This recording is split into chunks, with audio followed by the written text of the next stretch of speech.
This conference will now be recorded.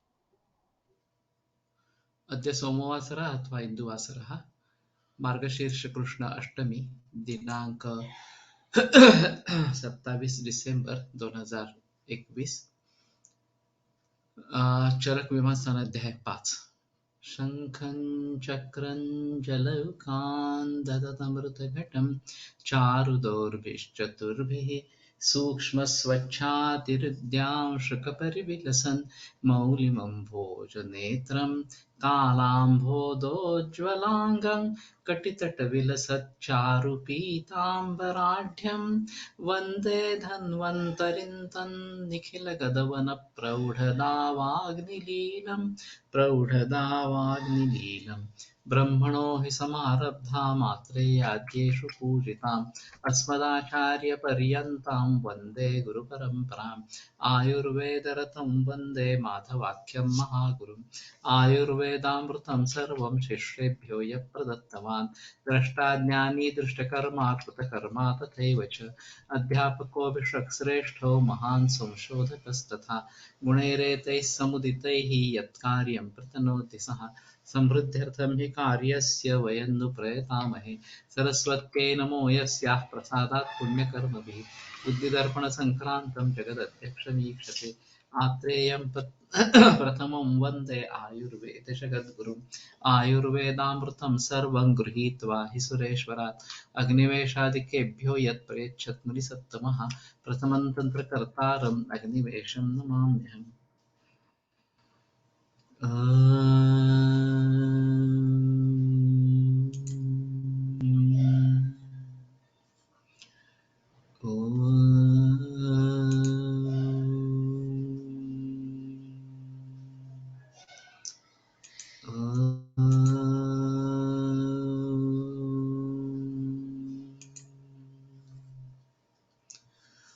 ॐ शान्ति शान्ति शान्तिः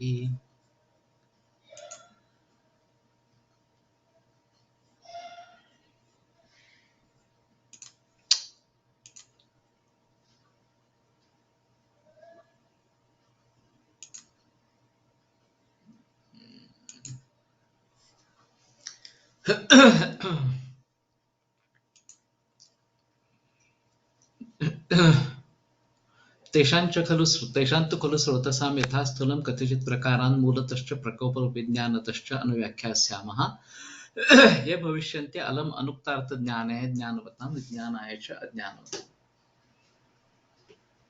तो उन स्रोतस के यथा स्थूल कतिचित प्रकारान् मूलतश्च, कुछ प्रकार मूल रूप से के मूल क्या है,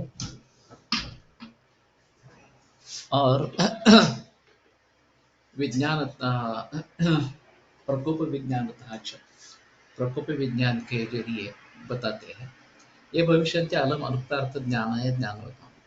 सो जो ज्ञानवान व्यक्ति है उनको ये काफी हो जाएंगे अनुक्त जो है उनके बारे में ज्ञान करने के लिए। विज्ञानाय च अज्ञानवताम्, और जिनको कुछ मालूम नहीं है इसके बारे में वो उनके लिए विज्ञान, उनके विज्ञान के लिए ये आवश्यक इस प्रकार का हो जाएगा। तद यथा प्राण उदक अन्न रस रुधिर मांस मेदो अस्थि मज्ज शुक्र मूत्र पुरुष स्वेद वहानी। तो ये 13 इस प्रकार के स्रोतस के प्रकार है। वातपित्त श्लेष्मणा पुनः सर्व शरीर चराणाम सर्वाणि स्रोतांसि आयन भूतानि। वातपित्त कफ जो है जो पूरे शरीर में संचार करने वाले हैं, उनके लिए सभी स्रोतस आयनभूत है। तो ऐसा कोई भी स्रोतस नहीं है जिसमें वातपित्त कफ प्रवेश नहीं करते हैं। और यही एक अहम मुद्दा है कि दोष किस प्रकार से पूरे शरीर में संचार कर सकते हैं, और स्वास्थ्य रक्षण करना या रोग निर्माण करना या रोग को दुरुस्त करना, इन सभी में इनका एक महत्वपूर्ण अंग है। इनका एक अलग महत्व इस प्रकार का है। तद्वत् अतीन्द्रियाणां पुनः सत्त्वादीनां केवलं चेतनावत् शरीरम अयनभूतम अधिष्ठानभूतं च। उसी प्रकार से तो सत्वादी जो अतीन्द्रिय है, जो हमारे इंद्रियों के परे है, उनका केवल चेतनावत शरीरम, चेतनावत जितना भी शरीर है वो अयनभूतम अधिष्ठान भूतंच, वो उनका मार्ग है या उनके लिए अधिष्ठान ये भी है। तो केशलोम नखाग्रान्न मलद्रव गुणैर्विना, ये जो स्पर्शनेन्द्रिय जो है वो पूरे शरीर में व्यापक इस प्रकार का है। केवल केशलोम नख इनके अग्र और मलद्रव गुण इनको छोड़कर सभी में स्पर्शनेन्द्रिय की व्याप्ति है, और वो सभी इंद्रियों का व्यापक है और उसका व्यापक भी मन है। तो नास्पृष्टो व्यक्ति वेदना, अगर स्पर्श ही नहीं हुआ तो वेदना नहीं होती, किसी प्रकार की संवेदना ही नहीं होती इस प्रकार से। तो इनके लिए भी सभी शरीर ये अयनभूत और अधिष्ठानभूत इस प्रकार का है। तो ये भी एक काफी महत्वपूर्ण रेफरेंस है। और मैं जो सिंक्रोनाइजेशन की बात कर रहा हूँ कि रसव स्रोतस या हृदय और उसका अभिसरण उसके द्वारा होने वाला प्राणव स्रोतस, जिसमें वायु का आदान प्रदान इस प्रकार का हो रहा है, और अन्नवह स्रोतस, उदकवह स्रोतस, पुरुषवह, मूत्रवह, स्वेदवह, इन सभी का एक दूसरे से संबंध है और एक उनका अच्छा सिंक्रोनाइजेशन है कि मिलजुल कर काम करते रहते हैं इस प्रकार से। तो ये बात एलोपैथी के जो फ्रैगमेंटेड अप्रोच है, सिस्टमैटिक अप्रोच है, उसमें नहीं होती। वो हर एक का अलग अलग तरीके से विचार करते रहते हैं और फिर सभी को इकट्ठा करके भी जो होल है, संपूर्ण है, उसके बारे में ज्ञान नहीं होता। ये इसमें एक अहम मुद्दा इस प्रकार का है। तो केवलम चेतनावत शरीरम, चेतनावत जितना भी शरीर है पूरा, अब गैंग्रीन वगैरह में या किसी डिसीज में अगर संवेदना नष्ट हो गई हो तो ये सत्वादि का वहां संचार नहीं होगा, लेकिन बाकी सभी लोगों में इस प्रकार का संचार होता रहना और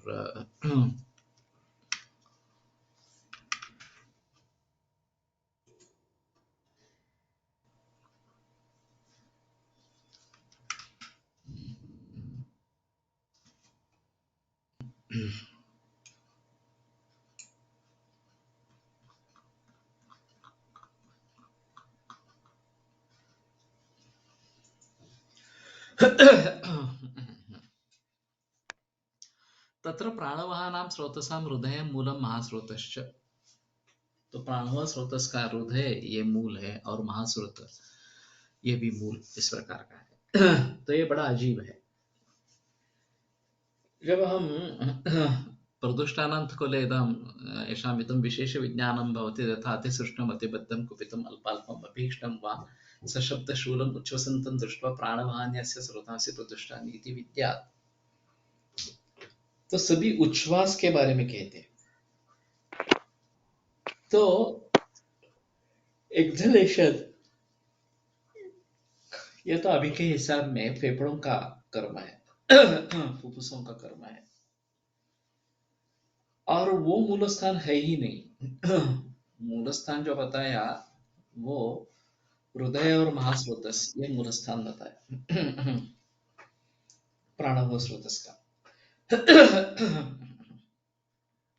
तो दिखने में तो जरा अजीब इस प्रकार का लगता है, लेकिन मैं जो सिंक्रोनाइजेशन की बात कर रहा हूं इसके लिए ये बहुत अच्छा इस प्रकार का संदर्भ है कि हृदय से रस धातु का विक्षेपण होता रहता है और महास्रोतस में ये सभी अन्नवह स्रोतस, उदकवह स्रोतस, पुरीशवह स्रोतस, मूत्रवह स्रोतस ये समा है। केवल स्वेदव स्रोतक से थोड़ा सा अलग इस प्रकार का होगा। वो धातु मेद धातु के संबंध में उसका निर्माण, श्वेत का निर्माण होता रहता है इस प्रकार। लेकिन ये चार स्रोतस उदक वह अन्न वह ये अंदर जाने के लिए, और पुरुष वह मूत्र वह ये बाहर फेंकने के लिए, और हृदय जो व्यान के द्वारा रस विक्षेपण करता रहता है, ये प्राण वह स्रोतस का मूल स्थान। तो इसमें से दो अर्थ होते हैं कि इनमें अगर बिगाड़ हो जाए, हृदय में बिगाड़ हो जाए या फिर प्राण महास्रोतस में बिगाड़ हो जाए, तो उसका परिणाम प्राण स्रोतस पर होता रहता है और वो बिगड़ जाता है इस प्रकार से। क्योंकि मूल स्थान जो है वो हृदय और महास्रोतस इस प्रकार का है। हृदय को भी आमाशय द्वार कहा गया है। तो ये भी एक अहम मुद्दा इस प्रकार का है कि इसके जरिए हम महास्रोतस इसमें पहुंच सकते हैं, और विष्ट इष्ट वगैरह जो बातें हैं वो हृदय से जुड़ी इस प्रकार से है, और उनका एक अलग महत्व प्राणव स्रोतस के लिए है। प्राणवाहिनी दुष्यंती श्रोताओं सन्निष्ठ दारुण ही अन्य दारुण कारणों से भी प्राणव स्रोतस बिगड़ जाता है, ये जो बात आगे बताई गई है। उसको ध्यान में रखते हुए ये मनोवह स्रोतस या हृदय ये केवल ज्ञान वायु का स्थान है ऐसा नहीं है, मन का भी स्थान है, ओजस का भी स्थान है। तो इन सभी का परिणाम प्राणव स्रोतस पर होता रहता है। ये एक बात इसमें अहम इस प्रकार की रहेगी। और महास्रोतस में अगर परिवर्तन आता है तो फिर ये प्राणव स्रोतस भी बिगड़ जाता है। इसलिए तमक श्वास रोग की संप्राप्ति में प्राणोदकान्न वाहिनी दुष्ट स्रोतांसि दूषयन् उरस्त कुरुते श्वासम आमाशय सुमः, ये बात बताइए कि प्राण उदक और अन्न वह स्रोतस, इनको दुष्ट करके उरस्तः श्वासं कुरुते, उरस्तः वायु आमाशय समद्वहम श्वासं कुरुते, आमाशय में जिसकी उत्पत्ति है इस प्रकार के श्वास को निर्माण करते। अभी क्या हुआ है कि ये फ्रैगमेंटेड अप्रोच और फोकस्ड अप्रोच एनाटॉमी के जरिए आया हुआ।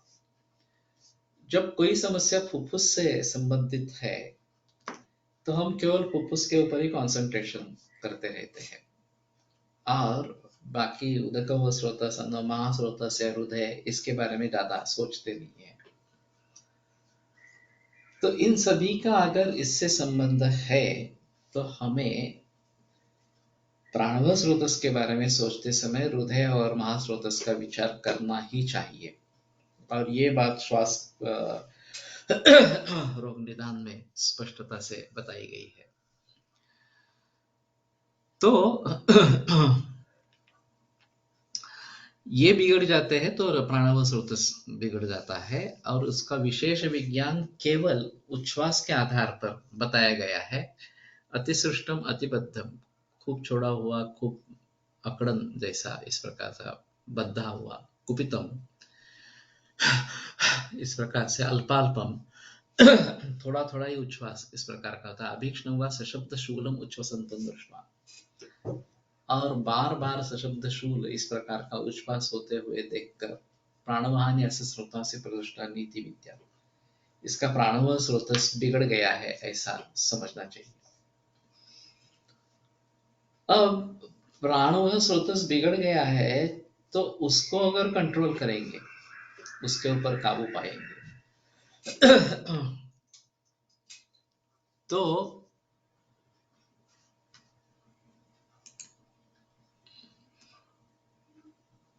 अभीक्ष्ण बार बार इस प्रकार का अभीक्ष्ण का अर्थ है।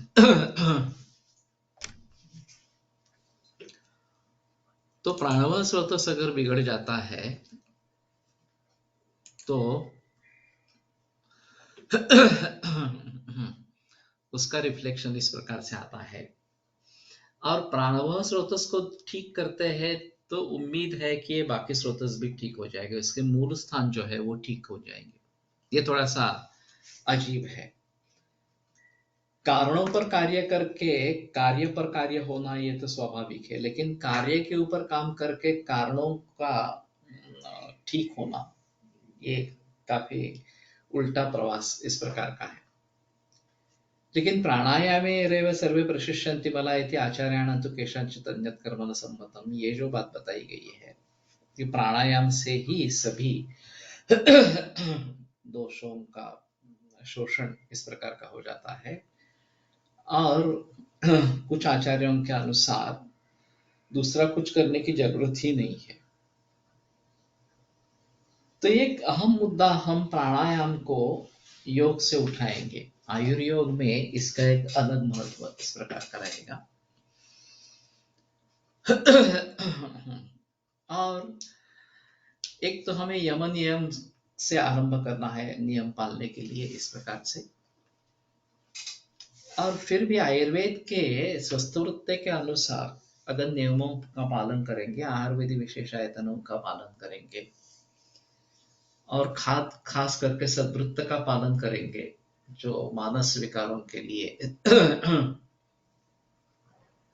उसका पालन न होना ये एक अहम मुद्दा इस प्रकार का है। तो ये सभी सुधरना लगेंगे और उसके साथ में प्राणायाम से खुद प्राणवाय स्रोतस और ये बाकी सब सुधरेंगे, ऐसा है। और इसीलिए योग को इतना बड़ा महत्व पूरे विश्व भर में प्राप्त हो गया। स्थिरसुखमासनम तस्मिन् सति श्वास प्रश्वास गति विच्छेद प्राणायाम, ये जो बात कही गई है इस प्रकार से, तो वो भली भांति करने से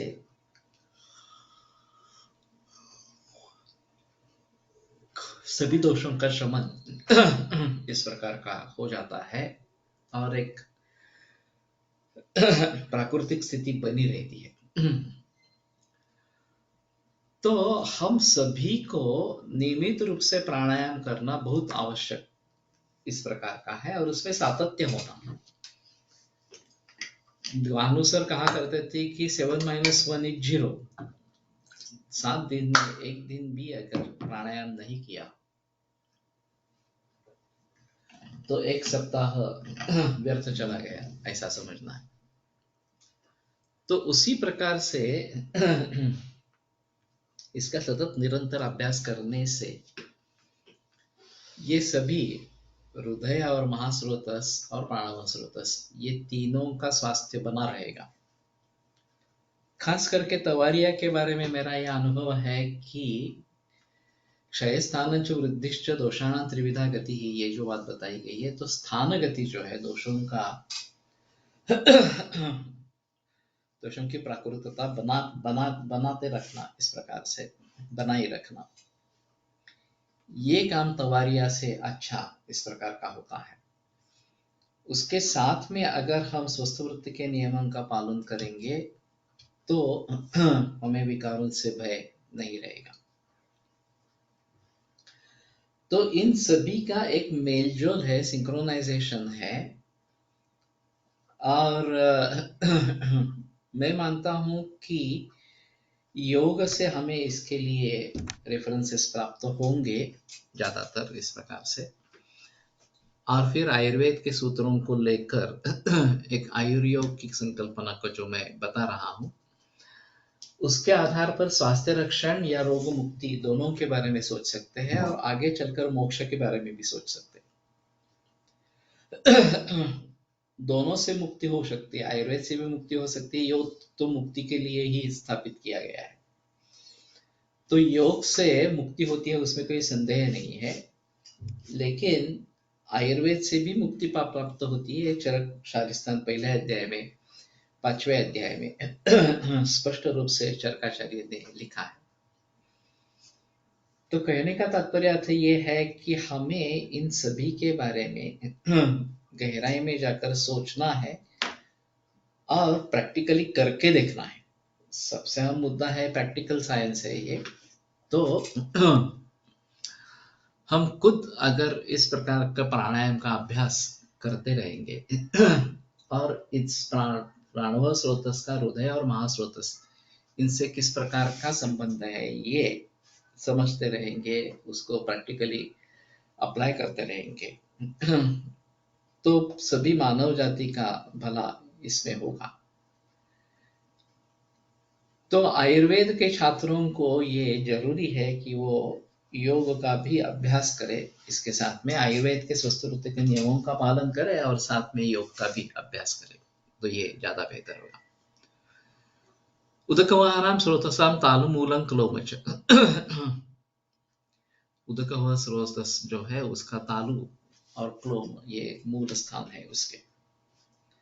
अभी इसके बारे में काफी बहस की जाती है कि क्लोम क्या है वगैरह वगैरह, इसके ऊपर एक परिषद भी हुई थी और विभिन्न प्रकार के मत प्रवाह इसमें बताए गए। हार्ट पैलेट से लेकर ये पैनक्रियास क्लोम है और fourth ventricle of the brain ये क्लोम है, इस प्रकार के मत प्रदर्शन हुए और हर एक ने अपने अपने प्रैक्टिस से अनुभव इसके बारे में बताए। फिर भी ये प्रश्न आधा अधूरा इसी प्रकार का है।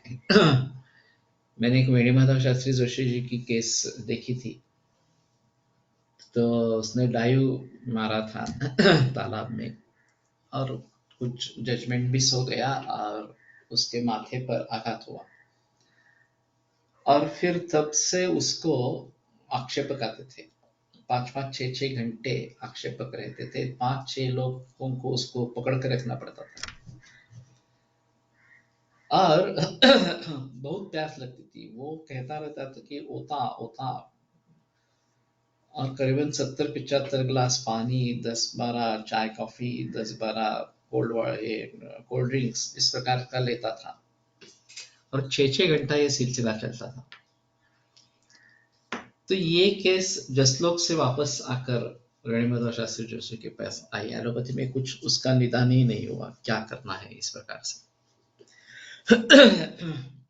इन्होंने अस्थि और मज्जा इन पर आघात इतना ही निदान किया और गुड़चा मलकम मुस्तम ये जो बात है उसको पिलाना आरंभ किया। तो ये जो आक्षेपक आते थे वो कहीं भी उसको थोड़ा धक्का लगा तो आक्षेप लगाना शुरू हो जाता था। तो बहुत अच्छे तरीके से देखभाल होती थी कि उसको कहीं धक्का न लगे, लेकिन फिर भी 15 दिन के बाद धक्का लगा थोड़ा सा, लेकिन उस समय में यह केवल 15 मिनट अटैक टिका, 10-12 कप पानी से काम चल गया और फिर आगे ये नौबत आई नहीं। वो अच्छे तरीके से ठीक हो गया, इतना ठीक हो गया कि बम्बई से अहमदाबाद स्कूटर पे जाके आया। मैं जब सेकंड ईयर में था उनके यहाँ सीखने के लिए गया था, तो ये केस मैंने खुद देखी है। उस समय तो वो पूरा ठीक हो गया था, केवल एक फॉलोअप के लिए आता था। तो किसी समस्या का इतना सीधा साधा हल हो सकता है हम कभी सोच भी नहीं सकते। लेकिन ये जो बात है, ये जो केस है, वो फोर्थ वेंट्रिकल ब्रेन का ये क्लोम है, इस बात को कुछ हद तक पुष्टि देती है। तो तालुमूलन क्लोमच पिछले एक इसमें मनोज ने गंडूश का प्रयोग हम इसमें करते रहेंगे तो तृष्णा निवारण करने के लिए, ऐसा बोला था। मैंने भी प्रयास किया था उसके बाद में आगे थोड़ा सा, लेकिन इस प्रकार से गंडूश या कवल करने से तालु जो है वो शायद उस मूल स्थान पर हमारा कार्य होगा और उसमें राहत इस प्रकार की आएगी। तो जिह्वा तालु ओष्ठ कंठ क्लोम शोषम, इन सभी का शोष, जिह्वा तालु ओष्ठ कंठ क्लोम शोष। तो जिह्वा तालु ओष्ठ कंठ इनका तो शोष हमें दिखाई देता है, क्लोम के बारे में बताना मुश्किल इस प्रकार का होगा। पिपासां चाति प्रवृद्धाम दृष्टवा, और बहुत बढ़ी हुई प्यास ये देखकर। अभी पिपासा और तृष्णा, इनमें अंतर है। पिपासा पातुम इच्छा पिपासा, और तृष्णा जो है सच्ची प्यास इस प्रकार की है।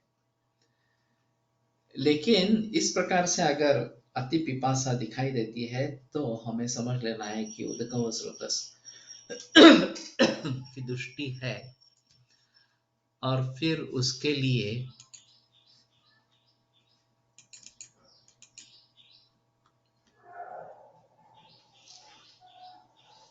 प्रयास करने हैं। तो इसमें एक अहम मुद्दा है कि लोग पानी कितना पीते हैं ये देखना है। और अभी जो प्रचलन है बहुत ज्यादा पानी पियो, वो तो मूर्खता का है, लेकिन लोग पीते रहते हैं और फिर उसका एक बर्डन इस प्रकार का बन जाता है, क्योंकि पानी का भी पचन होना आवश्यक है, उसके लिए उदक वो स्रोतस है अलग इस प्रकार से। खास करके किडनी फेलियर में इस स्रोतस की दृष्टि होती रहती है।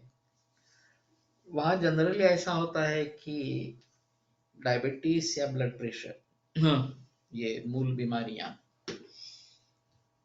और डायबिटीज में वैसे भी प्यास ज्यादा लगती है।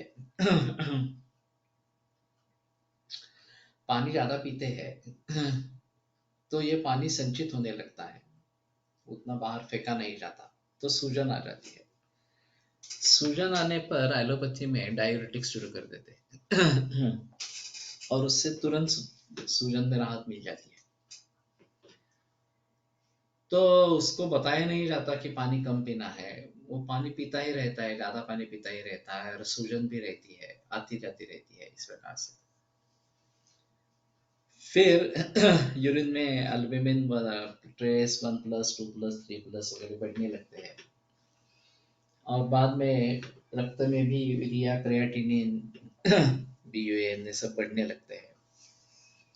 तो फिर एलोपैथी डिक्लेयर कर देती है कि तुम्हें किडनी फेलियर हुआ है, और अभी फिस्टुला करवा लो, डायलिसिस शुरू करना पड़ेगा। जनरली ये सुनने पर मरीज हमारे पास आते हैं।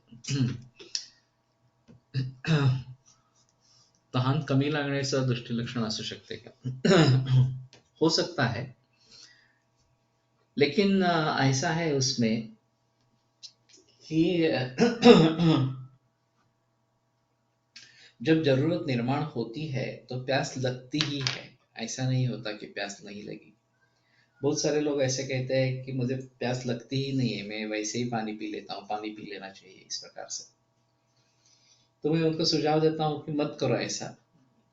अगर तुम्हें लगता है कि तुम्हें प्यास लगी है थोड़ी, तो एक 2 घूंट पानी ले लो और रुक जाओ, तो जनरली इसमें प्रॉब्लम नहीं आती।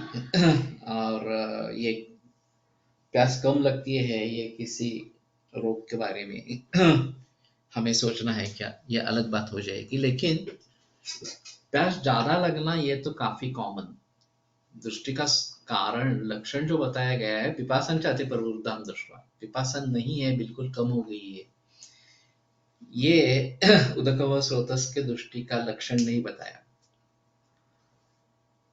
तो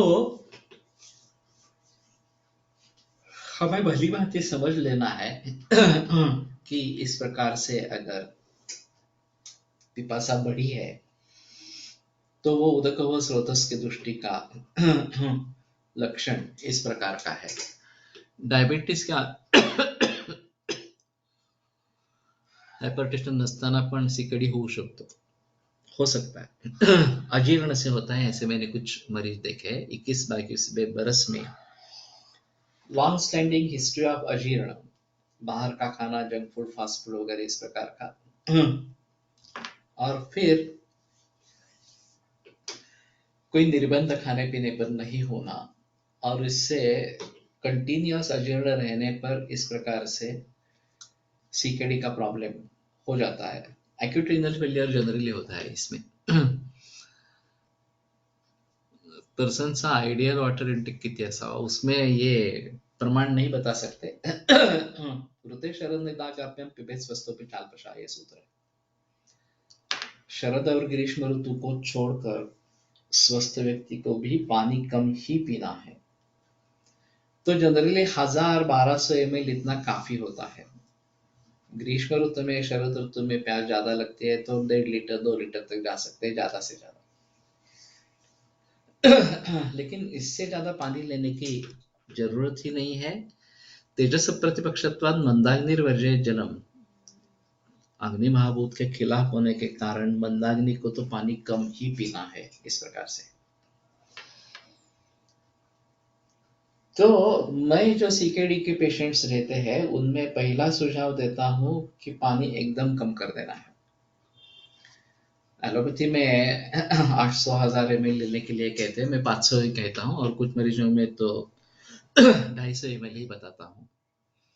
और उसमें पानी का काढ़ा बनाना, ये एक अहम चीज है कि क्षीण भाग, चतुर्थ भाग, पाद या अर्ध भाग, इस प्रकार का वर्णन आया है।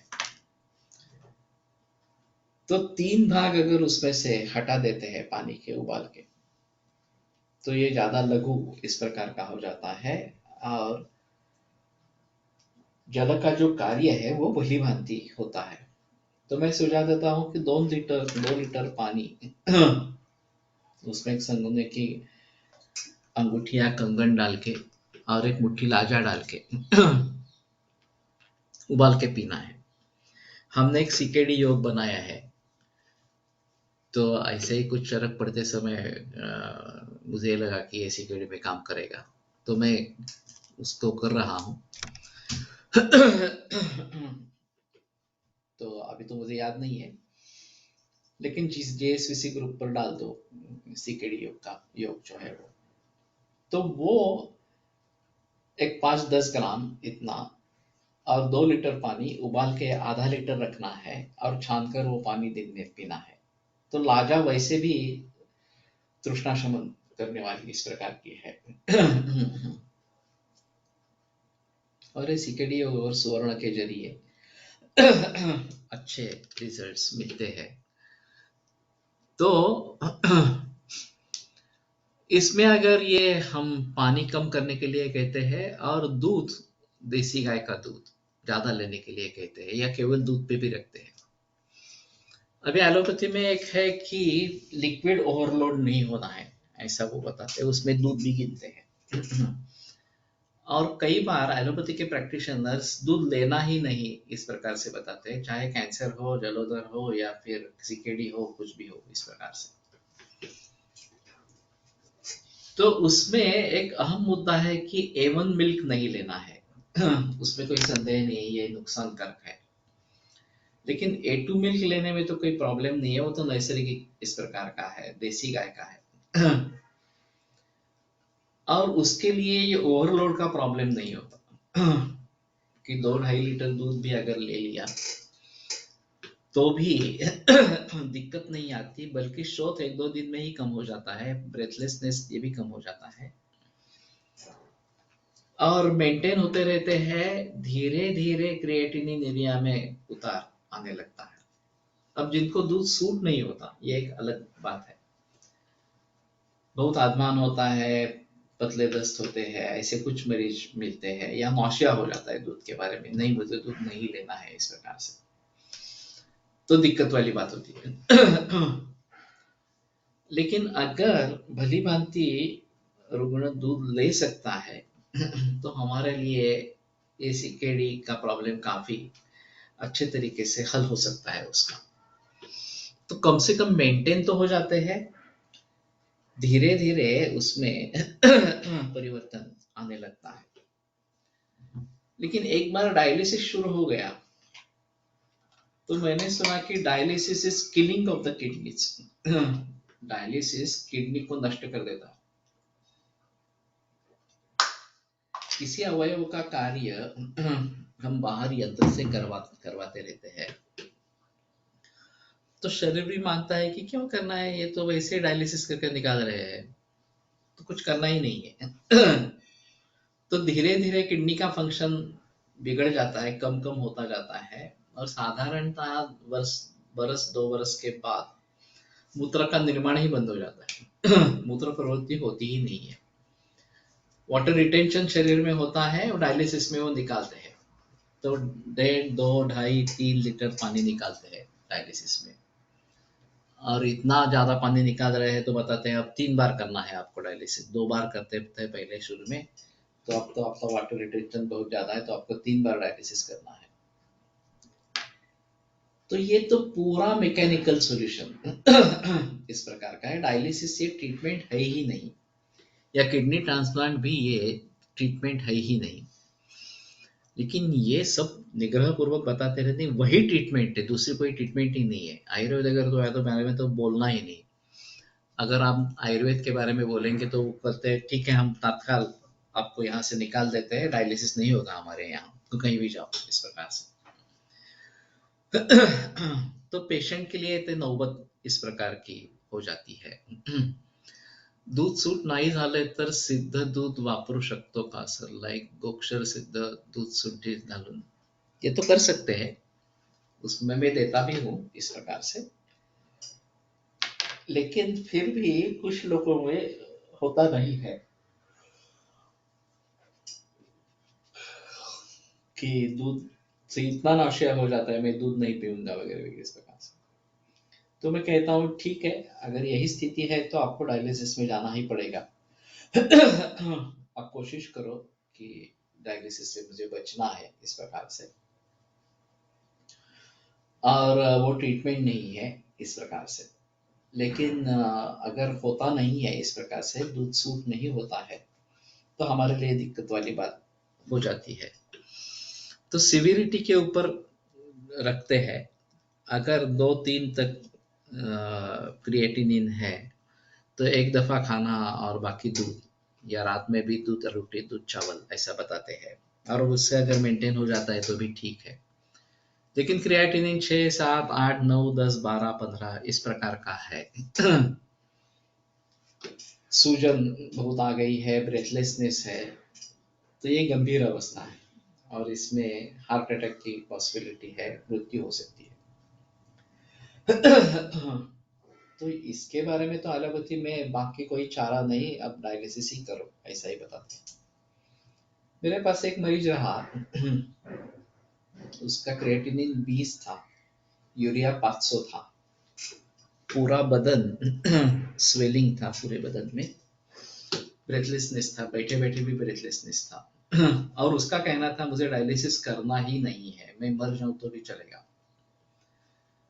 तो मैंने कहा कि ठीक है, अगर आप इसके लिए तैयार है तो मैं ट्रीटमेंट देने के लिए तैयार हूँ इस प्रकार से। उसको दूध पे रखा, 2-3 दिन में पूरी सूजन निकल गई, ब्रेथलेसनेस चला गया। वो रेगुलर उसका काम पे जो है वो करता रहा।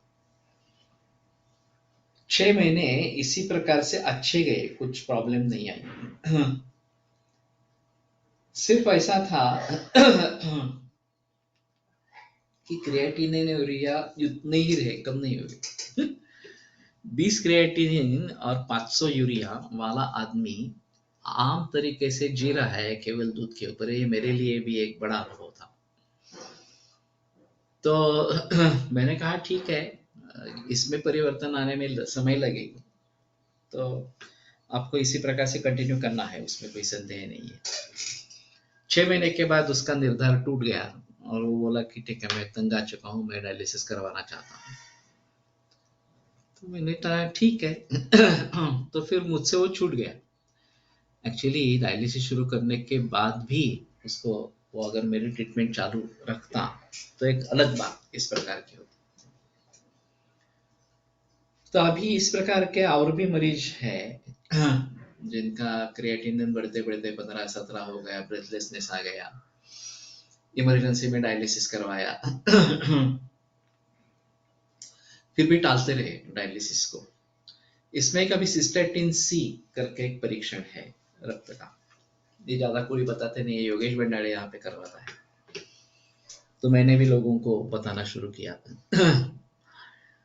और वो काफी ज्यादा इस प्रकार का होता है तो हमें समझ लेना है कि गंभीर अवस्था है और ये कम होने में काफी समय लगेगा। मैंने जो इस प्रकार के मरीज देखे उनमें सिस्टेटिन 6 से आगे होता है। नॉर्मल रेंज 1 तक ही होनी चाहिए वास्तव में। और वैसे बाकी जो क्राइटेरिया है, क्रिएटिनिन, यूरिया, बीयूएन, सीरम पोटेशियम और ये फास्फोरस, यूरिक एसिड, ये भी सभी बिगड़े हुए इस प्रकार के होते हैं।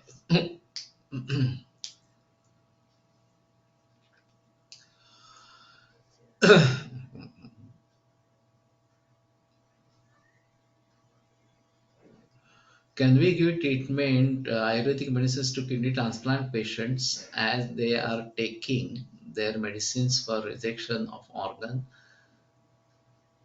also, and they recommend other treatments?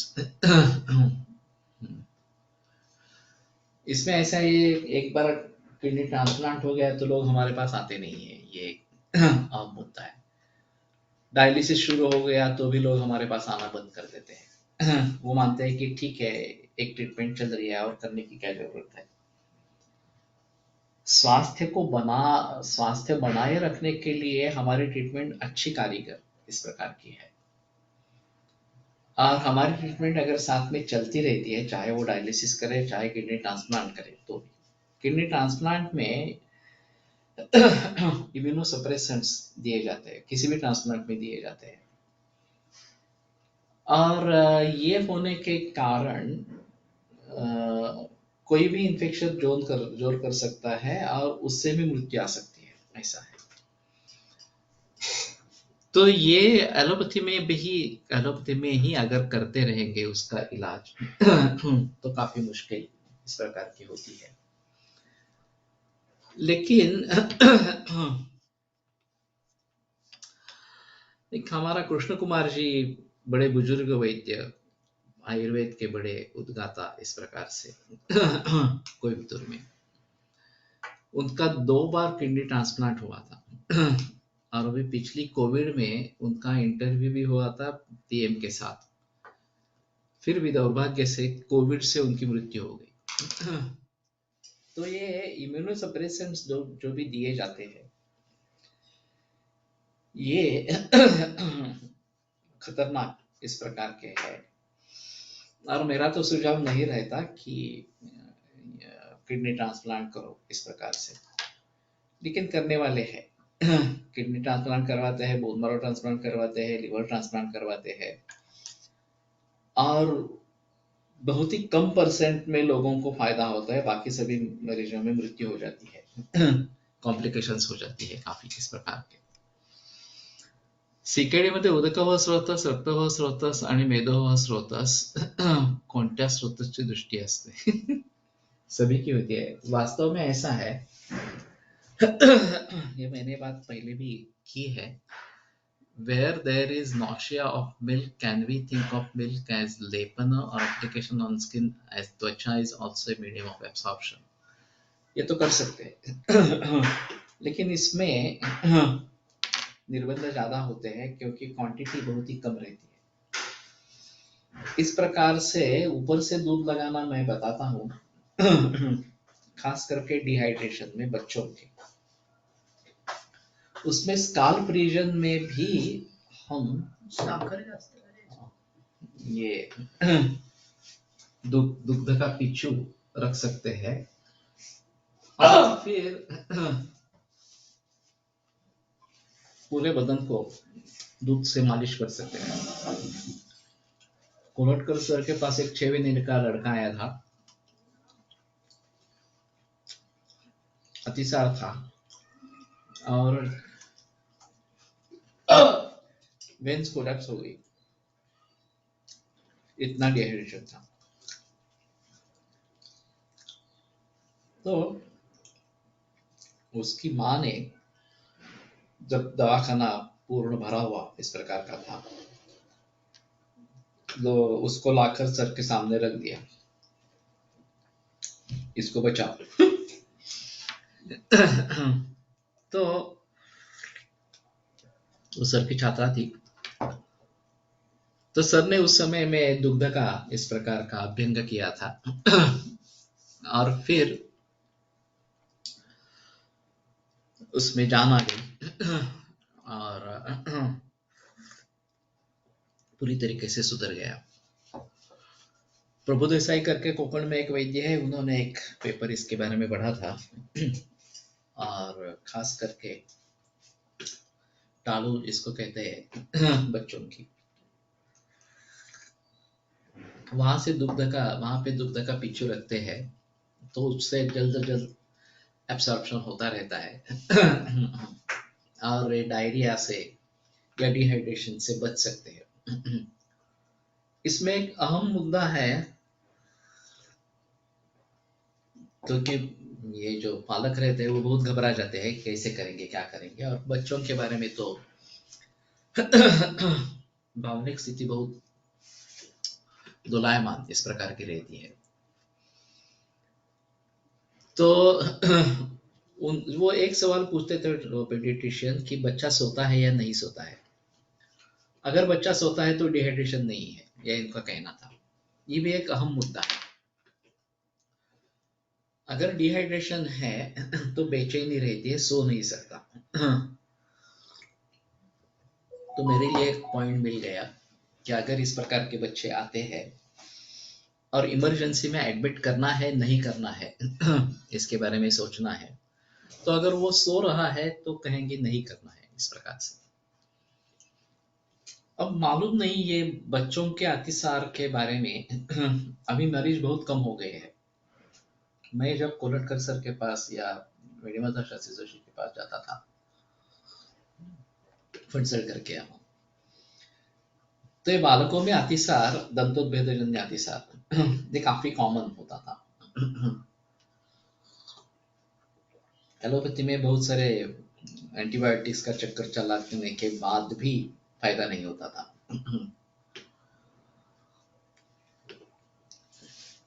तो ज्यादातर लोगों में ये पाया गया, बच्चों में ये पाया गया कि ऊपर का दूध शुरू किया और अतिसार इस प्रकार का हो गया। जब तक माँ के दूध पर था तब तक कोई प्रॉब्लम नहीं था। माँ के दूध पर अगर माँ परहेज नहीं कर रही है तो भी प्रॉब्लम होता है, ये भी एक बात है। तो स्तन्य दुष्ट है या नहीं है एक बार देखना है, माँ को ट्रीटमेंट देनी है, ये करते हैं हम भी, स्तन्य परीक्षण करते हैं क्लिनिक में। लेकिन ऊपर का दूध शुरू किया है और उसके बाद में ये शुरू हुआ है तो उसमें ये A1 मिल्क जो है, क्योंकि लोगों को उसमें फर्क मालूम नहीं था A1 है A2 है इस प्रकार से। और वैसे स्तन्याभावे पयश्चागम पव्यद्गव्यम व तद्गुणम पिबेत इस प्रकार का निर्देश है। तो पहले बकरी के दूध का निर्देश है और वो भी नहीं मिले तो गाय का दूध तद्गुण करके पीना है, इस प्रकार का बताया गया है। तो मैं सुझाव देता हूँ, बकरी का दूध अगर मिलता है तो वो देखो, ये दाई एक संकल्पना है अच्छी, दूसरे स्त्री का दूध देना इस प्रकार से, तो वो अगर पॉसिबल है तो वो देना। सध्या इम्युनायझेशन प्रोग्राम मध्ये अँटी डायरियल वॅक्सीन देतात। अरे बाप रे, ये तो मैंने सुना नहीं था, मालूम नहीं था मुझे। और इसलिए डायरिया के पेशेंट्स कम हो गए होंगे इस प्रकार से, तो थोड़ा उसके बारे में सोचना पड़ेगा। मैं तो वैक्सीनेशन के खिलाफ हूँ, लेकिन ये दंतोद्भेदस्य बाणां नहि किंचिन्न दूयते पृष्ठभंगे बिडानानां बर्हिणां च शिखोद्गमे, ये जो बात वाल्मिक ने बताई है, this vaccine comes under non mandatory vaccine. ये मैंडेटरी और रोटा वैक्सीन देता। मैंडेटरी और नॉन मैंडेटरी कौन से है ये एक बार बता देंगे, मैंडेटरी कौन से है वो भी बता देंगे तो ज्यादा अच्छा रहेगा ओरली। तो मुझे ये आश्चर्य लगा था कि मैंने छात्र दशा में बालकों के अतिसार के मरीज देखे, अभी नहीं देख रहा हूँ इस प्रकार। तो ये क्यों हुआ है इस प्रकार से? तो ठीक है, अभी ये वैक्सीन के बारे में पता चला तो शायद वो रीजन है कि अतिसार बालकों में कम हो गया है इस प्रकार से। लेकिन फिर भी हमारे हिसाब में जो गुटी की संकल्पना है और स्तन्य की संकल्पना है, उसको अगर भली भांति करते रहेंगे तो ये ठीक रहेगा। अब विदेशों में तो ये काफी मुश्किल इस प्रकार का है, खास करके यूएई में जो दूध व्हॅक्सिन नेमकं करतात काय? प्रतिकार शक्ती निर्माण करतात ते शेवटी अँटीबायोटिक्स बेस्ड असतात, म्हणजे जंतू कुठला आहे त्याच्यावरती बेस्ड आहे. तो उस अ, ये अतिसार निर्माण करने वाले सूक्ष्म जंतु है उनके खिलाफ लड़ने की शक्ति निर्माण करना, ये थोड़ा सा रहेगा। तो एक बात ऐसी है कि वैक्सीन से फायदा हुआ है या नहीं हुआ है, इसके बारे में काफी बहस की जाती है देवी की, कि देवी काफी बड़े प्रचलन में था और जब से देवी का वैक्सीन आया है तब तक देवी का एक भी मरीज मिला नहीं है, ये एलोपैथी कहती रहती है। OPV, BCG, measles, rotavirus, hepatitis B, तो पांच हैं, मैंने 3 सुने थे एक्चुअली। जेएसवीसी में डाल दो।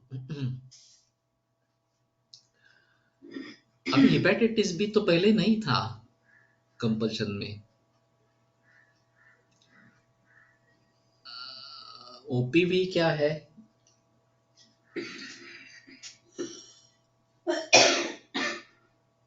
Polio, oral polio vaccine, OPV, okay. तो अभी इनका कहना है कि देवी का उच्चाटन हो गया, कॉलरा का भी हो गया ऐसा वो बोलते थे, लेकिन दिनारत में ही अभी बीच में हमारे एक वैद्य कॉलरा से एडमिट हुआ था, तो कॉलरा कुछ हद तक वापस आया है इस प्रकार से। मालूम नहीं है देवी वगैरह जो है वो भी वापस आ सकते हैं। टीबी वापस आ गया। टीबी का ये वैक्सीन होने के बावजूद भी एड्स जैसे आया तो इसे टीबी वापस आ गया। तो ये सही उपाय है ही नहीं वैक्सीनेशन। ये जनरलाइज्ड इम्यूनिटी को बरकरार रखना यही सबसे अच्छा तरीका है। और rota vaccine not compulsory, MMR,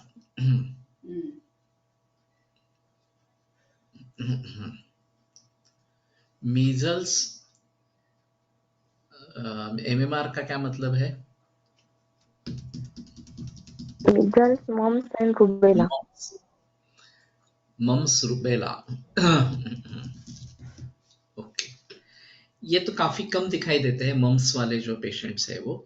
और वो बच्चों में ही होता है ऐसा भी नहीं है, युवावस्था में भी होता है और उसका परिणाम शुक्राणु पर होता है, ये मरीज देखे हैं मैंने इस प्रकार से। तो ये थोड़ा उससे सजग इस प्रकार का रहना पड़ेगा। The above list is from official website. कौन सी वेबसाइट है वो भी डिक्लेयर करो, क्योंकि मैंने काफी खोज की थी लेकिन मुझे पता नहीं चला था कि कंपल्सरी वैक्सीन, मैंडेटरी वैक्सीन कौन सी है इस प्रकार से। सरदेशमुख सर के एक मरीज है जापान पे, का बड़ा अजीब अनुभव है। वो एलोपैथी को बिल्कुल अपनाना नहीं चाहते थे और चाहते थे कि डिलीवरी नॉर्मल हो इस प्रकार से। nrhmph.government.in।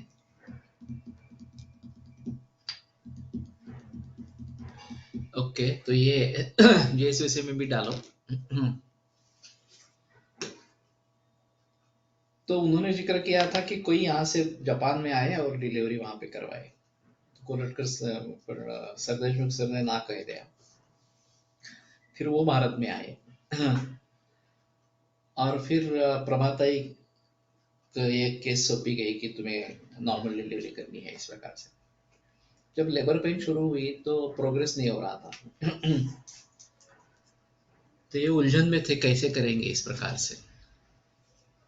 आता एमआर वैक्सीन देतात, एमएमआरच्या ऐवजी measles and vaccine. Tetanus toxoid is routinely given in all wound-related patients. And what do you think about rabies vaccine? अभी ये बात है कि रेबीज एक बार हो गया, हाइड्रोफोबिया हो गया, तो मुश्किल है बचाना उसको इस प्रकार से। हमारे शास्त्र में भी असाध्य बताया गया है और एलोपैथी में भी असाध्य बताया गया है। तो अगर मैड डॉग है तो देना ही है, ऐसा मैं बताता हूँ अभी। लेकिन अगर कुत्ता पहचान वाला है, उसको वैक्सीन दिया गया है, तो फिर उसके ऊपर सिर्फ ध्यान रखेंगे, ये भी काफी होता है इस प्रकार से। तो टीटी इंजेक्शन गर्भिणी अवस्था में भी दिया जाता है, ये भी अभी होता है इस प्रकार। 7वें महीने में शायद दिया जाता है। इन सभी के बारे में थोड़ी बहस करनी पड़ेगी, और सही क्या है गलत क्या है इसके बारे में थोड़ा सोचना पड़ेगा। तो कहने का तात्पर्य यह है कि इस प्रकार से रैबिज के बारे में कैसे आगे बढ़ाएंगे उसको, और अगर इस प्रकार का कुत्ता है तो क्या करेंगे, ये एक अहम बात है। मैंने एक अजीब बात सुनी है, मैंने वो किया है मेरे घर पे, कि एक विशिष्ट प्रकार का गन्ना है, इक्षु, कर्नाटक के बॉर्डर पे है, कर्नाटक में ही है। और उसका रस इस हाइड्रोफोबिया वाले पेशेंट को पिलाते हैं और वो सुधरता है, ऐसा उनका कहना है। अभी मेरे पास तो ये भी मरीज हुआ नहीं है इस प्रकार का। पहले लोग आकर गए हैं। पानकणी से एक मैंने सुना था इसके बारे में, तो वो मैंने देने की कोशिश की थी। और अर्क नाम है रुई का, और इसको या अलर्क विष, अलर्क विष कहते हैं। तो रुई के पत्तों का रस देना है, ऐसा भी मैंने सुना था। तो मैंने किए है इसके बारे में कोशिश। जो नोन केसेस है इस प्रकार के, हाइड्रोफोबिया हो गया है, नायडू अस्पताल में उनको अलग कर दिया है, और 3-4 दिन के बाद उनकी मृत्यु हुई है, ये सब मरीज देखे हैं। तो आइसोलेशन ही करते हैं और मरने देते हैं, बाकी कुछ नाही करते. Actually at birth J vaccine देतात तेच आपल्या हातात कमी असतात. व्हॅक्सिन देणे टाळणे या अर्थाने. मात्र त्यानंतर ह्या व्हॅक्सिन इव्हन मॅन्डेटरी दिल्या नाही तरी चालतात, त्याविषयी फार कोणी विचारत नाहीत. केवळ व्हॅक्सिनना देण्याबद्दल अवेअरनेस नसल्याने अँटी ॲलोपॅथिक पेडियाट्रिशियन्स च्या फिअर सायकोसिसला बळी पडून पालक देत राहतात. उनमें मन के मन में भी ये संभ्रम है कि अगर नहीं देंगे और बच्चे को कुछ हो जाए तो क्या करेंगे, ये एक बात है. और ये इतना आसान विषय नहीं है कि उनकी बात को टुकरा दे इस प्रकार से. तो हम कहते रहेंगे कि जनरल इम्यूनिटी पर भरोसा रखो, जनरल इम्यूनिटी कैसे अच्छी रहे ये सोचो. कैसी, क्योंकि इससे जो एंटीबॉडीज बनती है वो अंतिमतः हमारे शरीर के लिए अच्छी नहीं है, और ऑटोइम्यून डिसीजेस उससे निर्माण होते रहते हैं. तो अभी ये कोविड-19 का इतने बड़े पैमाने पर वैक्सीन दिया जा रहा है, तो अगले 4-5 वर्षों में ये शायद परिस्थिति रहेगी कि बहुत सारे ऑटोइम्यून डिसीजेस बढ़ जाएंगे. School admission requires mandatory vaccination as compulsory. तो ये देखना है कि अगर इस प्रकार का है तो कैसे निपटेंगे. अमेरिका में कंपल्सरी नहीं है. और अगर कोई इसको रोकने की कोशिश करता है एडमिशन से, तो आप सीधे न्यायालय में जा सकते हैं और आपको परमिशन मिलती है, एडमिशन मिल जाती है. लेकिन ये मुकदमा लड़ाना पड़ता है इसके लिए. तो कौन उसके झमेले में जाए, इस प्रकार से सोचकर लोग दे देते हैं. और ये भी एक मन में आशंका है कि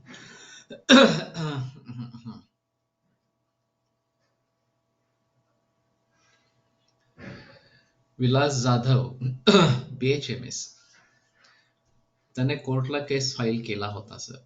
not compulsory according to Right to Education Act RTI.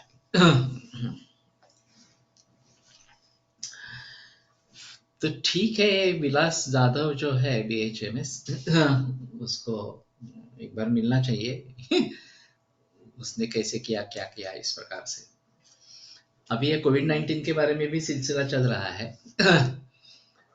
और राइट टू एजुकेशन इस प्रकार का एक्ट अगर है और ये कंपल्शन नहीं है तो मुकदमा लड़ना चाहिए, ऐसा होगा इस प्रकार से।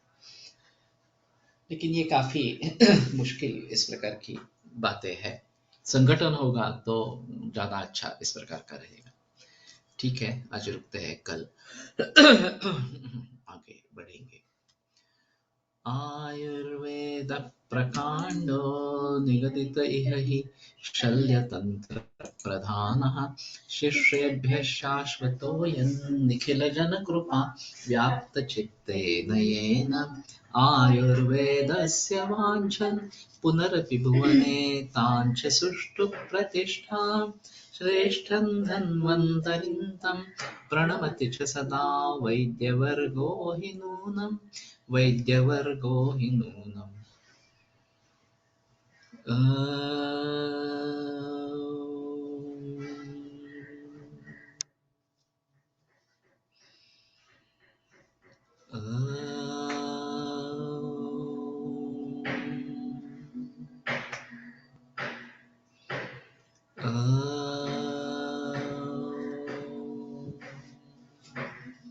ओम शांति शांति शांति।